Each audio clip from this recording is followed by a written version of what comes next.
Hujan di bawah jendela sekolah. Hujan turun deras sore itu. Langit kelabu menundukkan kepala, seolah mengerti perasaan yang tengah aku rasakan.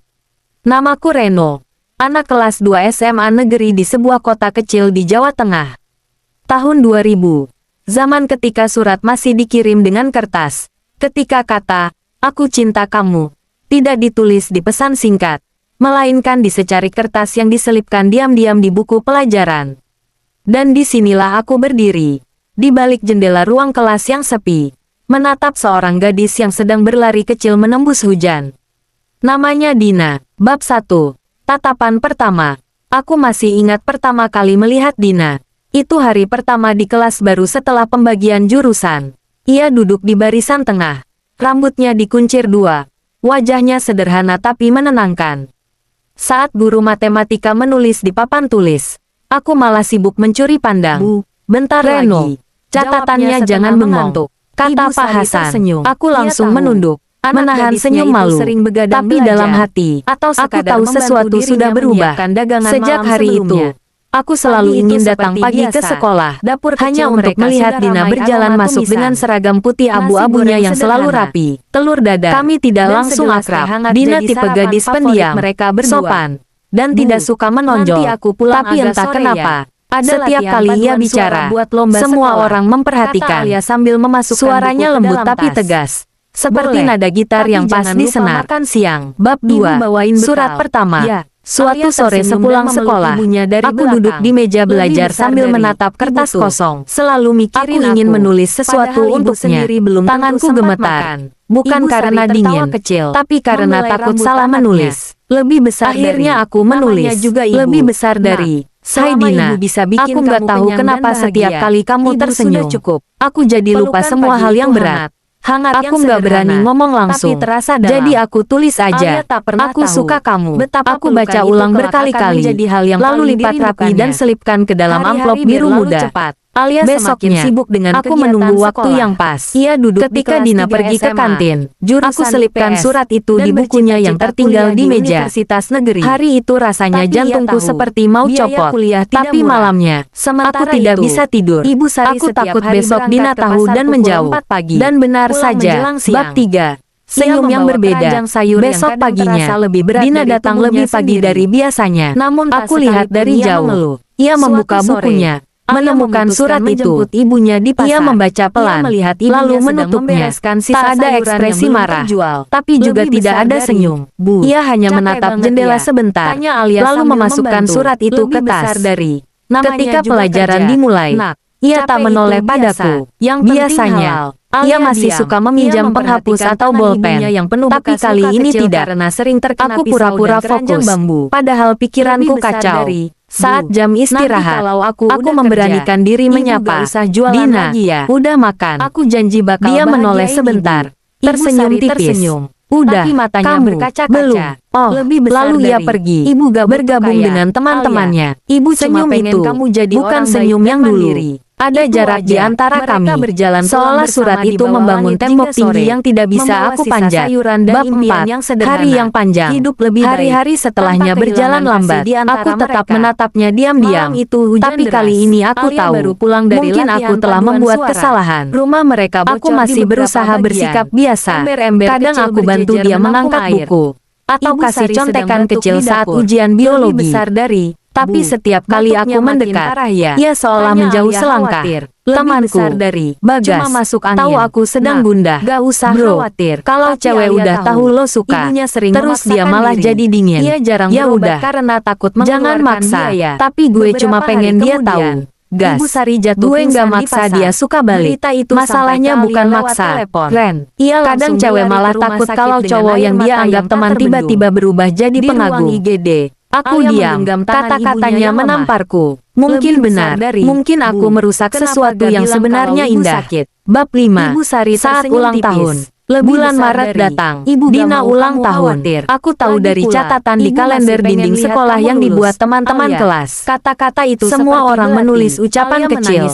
Aku ikut menulis juga, tapi aku ingin lebih. Aku beli gantungan kunci kecil berbentuk bintang di toko dekat terminal. Bukan barang mahal, tapi kupilih dengan hati-hati. Namun dokter menyarankan di belakangnya aku ukir inisial R+D. Aku menunggunya pulang sore itu. Hujan turun pelan. Aku berdiri di depan gerbang sekolah sambil memegang plastik kecil berisi hadiah itu. Dina keluar dengan payung biru. Dina, panggilku. Dia menoleh, ragu. Ini buat kamu. Selamat ulang tahun. Alia memandang hadiah kecil itu, lalu berkata pelan, terima kasih, Reno. Tapi kamu nggak perlu repot. Aku nggak repot. Aku cuma pengen ngasih sesuatu yang kamu suka. Dia diam sebentar, lalu berkata dengan suara nyaris tak terdengar. Kamu orang baik, Reno. Tapi jangan berharap apa-apa dari aku. Ya, aku terpaku. Kata-kata itu jatuh lebih dingin dari hujan yang menetes di bahuku. Kamu jangan sedih terlalu Surat lama. Balasan. Ya, beberapa hari kemudian, aku menemukan amplop di mejaku. Tulisan tangannya rapi, halus. Aku tahu itu dari Dina. Tanganku bergetar saat membukanya. Lebih besar dari Reno. Aku baca suratmu.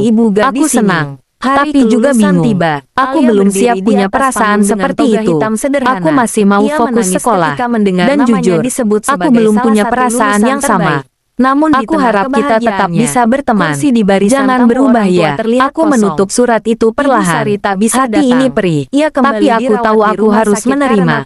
Hari itu, aku tidak menatap jendela. Tidak menatap Dina. Hanya diam, menunduk, sambil menahan sesuatu yang hampir jatuh dari mata. Lebih besar. Bab 7. Perpisahan. Waktu berjalan cepat. Kami naik ke kelas 3. Dina makin sibuk. Aku pun mulai belajar lebih keras. Mencoba melupakan rasa yang menahun. Tangannya lemah, tapi setiap kali aku mendengar suaranya di kelas, semua yang kutanam untuk melupakan justru tumbuh lagi. Meski ibu gak bisa. Suatu hari, saat perpisahan sekolah, aku melihatnya di panggung menerima penghargaan. Seolah ingin menyimpan tepuk tangan paling keras.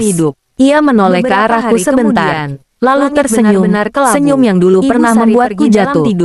Tapi kali ini, aku tahu senyum itu bukan untukku.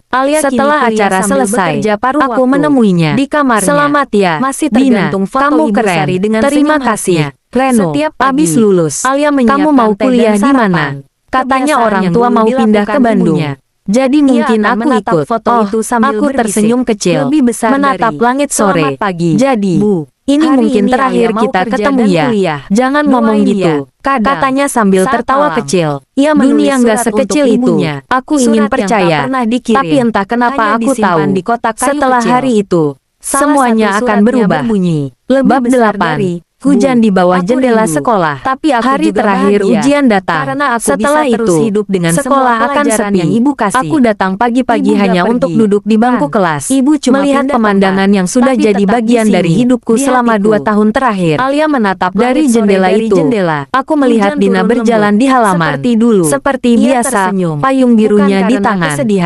Ia menoleh sebentar ke arah kelas, dan untuk sesaat mata kami bertemu. Aku ingin melambaikan tangan, tapi aku hanya bisa tersenyum. Lalu ia pergi, meninggalkan halaman sekolah, meninggalkan semua kenangan yang pernah tumbuh. Hujan turun lebih deras. Aku menunduk, menyandarkan kepala di meja, membiarkan air mata bercampur dengan suara hujan di luar. Entah kenapa, aku merasa hujan hari itu bukan hanya milik langit, tapi juga milik hatiku. Bab 9. 5 tahun kemudian, tahun 2005, aku sudah kuliah di Yogyakarta. Hidup berjalan, tapi kenangan tentang Dina tak pernah benar-benar hilang. Kadang aku lihat foto-foto lama, dan rasa itu muncul lagi. Tidak sebesar dulu, tapi cukup untuk membuatku diam lama. Suatu sore, aku berjalan di sekitar Malioboro, dan aku melihat seseorang berdiri di depan toko buku. Rambutnya lebih panjang, tapi wajahnya masih sama.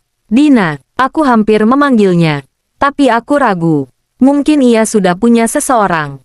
Mungkin aku hanya akan mengganggu masa lalunya yang sudah tenang. Aku memilih untuk berjalan lewat di belakangnya. Tapi tiba-tiba, ia menoleh. Mata kami bertemu lagi. Seperti 5 tahun lalu. Reno, Aku terdiam. Dina, ia tersenyum. Kali ini lebih hangat dari yang pernah aku bayangkan. Kami berbincang sebentar, saling menanyakan kabar, saling tertawa kecil mengingat masa sekolah. Sebelum berpisah, ia berkata pelan, "Aku masih ingat suratmu dulu." Aku tertawa kecil.